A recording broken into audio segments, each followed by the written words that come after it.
अस्सलातु खैरुम मिनन्नौम। सरकार इमाम हुसैन अपनी माँ के आगोशे करम में तशरीफ लाए। आप जब दुनिया में तशरीफ लेकर आए, मुस्तफ़ा करीम सल्लल्लाहु ताला अलैहि वसल्लम ने आपके कानों में अजान कही, लेकिन उससे पहले का तरीक़े कार ये रहा, पैगम्बर इस्लाम सल्लल्लाहु ताला अलैहि वसल्लम मस्जिद नबवी के अंदर हैं, दीवार से उचक उचक कर पैगम्बर किसी चीज को तलाश फरमा रहे हैं। सामने से सैयदा उम्मुल फजल आ गई तो मेरे आका इरशाद फरमाते हैं, चची आप आ गई हो? हाँ। तो फौरन सैयदा उम्मुल फजल अर्ज करती हैं, या रसूल अल्लाह, आपकी निगाहें बता रही हैं कि आप किसी चीज को तलाश कर रहे हैं। मेरे नबी ने इरशाद फरमाया, हाँ चची जान, मेरी निगाहें तो तलाश कर रही हैं और मेरा दिल आज और मेरा इल्म ये कहता है, आज मेरी बेटी फातिमा के यहाँ दूसरा बेटा पैदा होना चाहिए। लेकिन ए चची उम्मुल फजल, मैं बाप हूँ, वो बेटी है, मैं मर्द हूँ, वो औरत है। एक बाप अपनी बेटी से इस तमाम तरीके की बातें वो नहीं कर पाएगा। आप चली जाओ और जाने के बाद देखो मेरी बेटी फातिमा के यहाँ दूसरा बेटा कब आने वाला है। सैयदा उम्मुल फजल दौड़ी दौड़ी मखदूमा कायनात मलके फिरदौसे बरी सैयदा फातिमा के दरवाजे अक्दस पर पहुंची। दरवाजे पर दस्तक दी, दरवाजा खुला तो क्या देखती है कि मुस्तफा जाने रहमत की शहजादी की गोद में एक हसीन और जमील चांद से चेहरे वाला बच्चा खेल रहा है। और जब उस बच्चे को खेलते देखा तो सैयदा उम्मुल फजल ने इरशाद फरमाया, ओ बेटी फातिमा ये बता, ये बच्चा कितनी देर पहले पैदा हुआ है? जवाब देती है मखदूमा, ए दादी जान, कुछ देर पहले ही दुनिया में तशरीफ लेकर आया है। तो सैयदा उम्मुल फजल ने इरशाद फरमाया, बेटी बात समझ में नहीं आ पा रही है, इसलिए कि आज से पहले तूने भी बच्चों को जना है और मैंने भी बच्चों को जना है। लेकिन बेटी ये तो बता, जब जब औरत बच्चा जनती है तब औरत पहले भी नापाक होती है, औरत बाद में भी नापाक होती है, औरत के यहाँ पहले भी गलासत होती है और बाद में भी गलासत होती है, उसके यहाँ पहले भी खून दिखता है और बाद में भी खून दिखता है, पहले भी रतूबत नजर आती है और बाद में भी नापाकी नजर आती है। लेकिन ए बेटी फातिमा, अब मुझे ये बता दे, तूने इस बच्चे को जना है तो न पैदाइश के आसार और बाद के हालात न तेरे अंदर अब नजर आ रहे हैं और न पहले नजर आ रहे थे। लेकिन ए बेटी ये तो बता, आखिर कब पैदा हुआ है? इरशाद फरमाती है, दादी जान, अभी कुछ देर पहले ही पैदा हुआ है। मैंने आंखों को बंद किया और जब आंखें खोली तो मेरी गोद में ये चांद से चेहरे वाला बच्चा खेल रहा था। अब वहां से उम्मुल फजल उठती है, सीधे मुस्तफा की बारगाह में चली गई और जाकर अर्ज करती है, या रसूल अल्लाह, आपकी बेटी फातिमा ने इनकलाब का नारा लगाया है, आपकी बेटी फातिमा ने दस्तूर तब्दील कर दिया है, आपकी बेटी फातिमा ने तमाम निजाम को दरहम बरहम कर दिया है।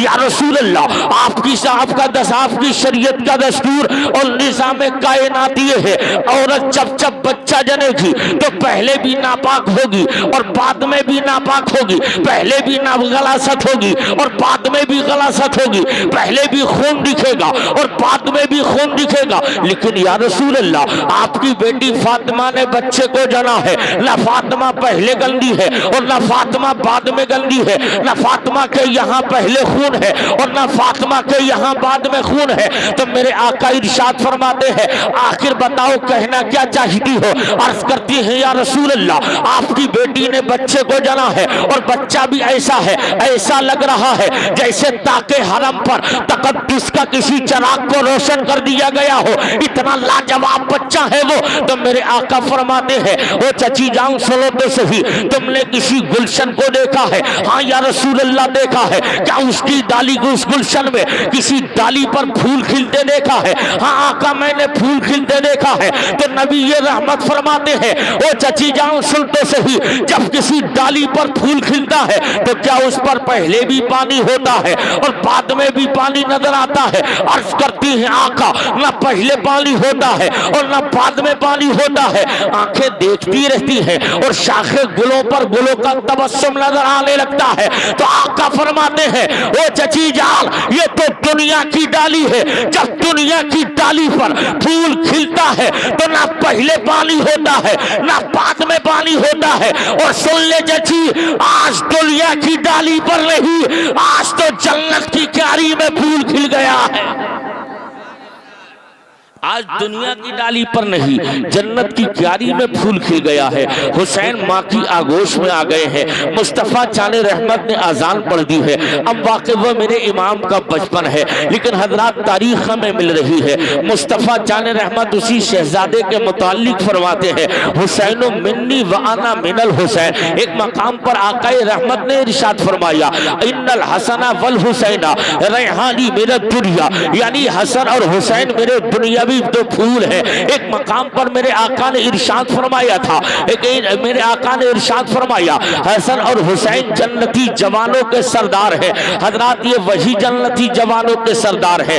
दिन निकलता है, अपने मकान से हुसैन निकलते हैं और सीधे मस्जिद नबवी में नाना की बारगाह में चले गए। और जब नाना जान की बारगाह में हुसैन खेलने लगते हैं तो खेलने का अंदाज बड़ा अजीब है। हुसैन कभी नाना के इस जानू पर बैठकर खेलते हैं, कभी हुसैन नाना के इस जानू पर बैठकर खेलते हैं। जब दोनों जानुओं पर दिल नहीं भरता है, हुसैन उठते हैं और चढ़कर नाना के कांधे पर सवार हो जाते हैं। अभी नाना के कभी दाएं कांधे पर बैठे हैं, फिर कभी मुस्तफा के बाएं कांधे पर बैठ जाते हैं। अभी भी दिल नहीं भरता है तो मुस्तफा की जुल्फे नाज को पकड़ लिया करते हैं। अब जुल्फे पकड़ते पकड़ते दिल न भरा, हुसैन फिर नीचे आ गए तो मुस्तफा जाने रहमत की दाढ़ी शरीफ में उंगली करके खेल रहे हैं। लेकिन हजरात अब हम अपने मुआशरे का जायजा ले। हमारे घरों का दस्तूर ये है, अगर हमारे यहाँ भी बच्चा पैदा हो और उस घर के अंदर हमारे पड़ोस का या किसी रिश्तेदार का मुसलसल आना जाना हो तो वो हमारे मुआशरे का बच्चा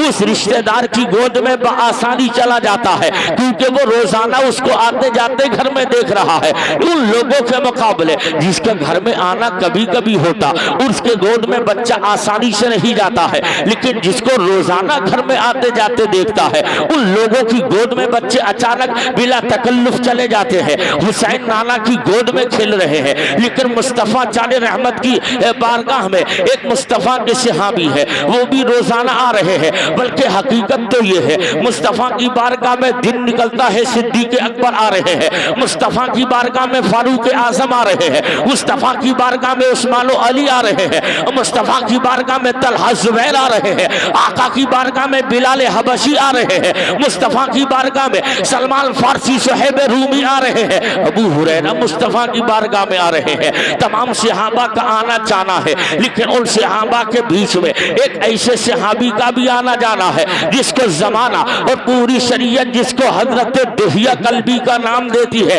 ये वही इमरान भाई दहिया कल्बी है कि मुस्तफा जाले रहमत की बारगाह में सैयदुल मलाइका जिब्रील अमीर 18,000 मर्तबा नबी की बारगाह में हाजिर हुए थे। तो 18,000 मर्तबा में अक्सर मर्तबा जब जब वही लेकर आते हैं जिब्रील तो किसी और की सूरत में नहीं, हजरत दहिया कल्बी की सूरत में आ रहे हैं। ये वही दहिया कल्बी है। रोजाना मुस्तफा की बारगाह में बैठना हो रहा है। हुसैन कभी नाना को देखते हैं तो कभी दहिया कल्बी को देखते हैं, तो इधर नाना की गोद से हुसैन उठते हैं, दहिया कल्बी की गोद में बैठते हैं, कभी दहिया कल्बी के ज़ादाहिने जानू पर, कभी दहिया कल्बी के बाएं जानू पर, कभी दहिया कल्बी के दाएं कांधे पर, कभी दहिया कल्बी के बाएं कांधे पर। अब वहां से भी दिल न भरा तो दहिया कल्बी की दाढ़ी में उंगलियां करके खेलते हैं। लेकिन एक दिन ऐसा हो गया, उस दिन दहिया कल्बी तो नहीं आए थे, लेकिन वही लेकर जिब्रील अमीन नबी की बारगाह में आ गए, लेकिन शक्ल दहिया कल्बी ही की है।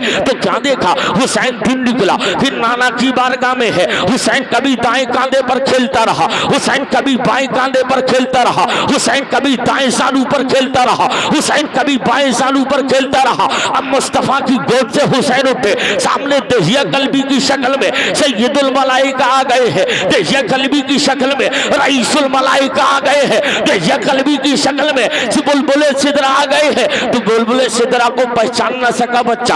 अब हुसैन वहां से उठे, दहिया कल्बी की शक्ल में जिब्रील है, उनकी गोद में हुसैन बैठ गए। तो कभी दाएं जानू पर हुसैन खेलते हैं, कभी बाएं जानू पर हुसैन खेलते हैं, लेकिन खेलते खेलते अचानक पुरानी आदत के मुताबिक अब हुसैन कांधे पर चलने की कोशिश करते हैं। इधर आका ने देखा हुसैन कांधे पर चलने की कोशिश में है। आका फरमाते हैं, ओ बेटे हुसैन अब आगे बढ़ने की कोशिश न करना, आगे बढ़ने की हिम्मत न करना। इतने में बुलबुल सिदरा ये अर्ज करते हैं, आका हुसैन को आने दो, इसलिए कि अगर हुसैन के मेरे कांधे पर कदम रख जाएंगे तो जिब्रील के